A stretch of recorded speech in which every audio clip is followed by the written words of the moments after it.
So I've walked down into the center of the campground. And that's the side that's been flooded for the last 10 days or so. 2 weeks maybe even.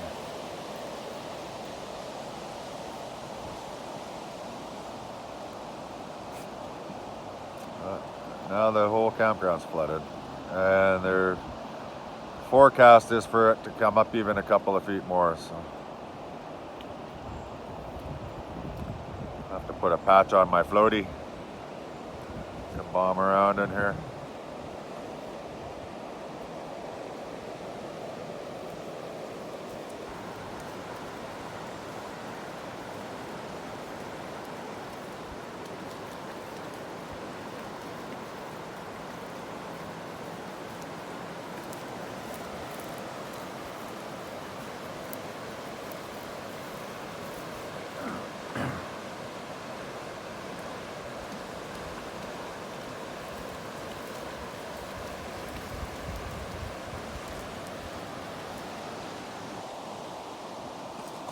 There you go.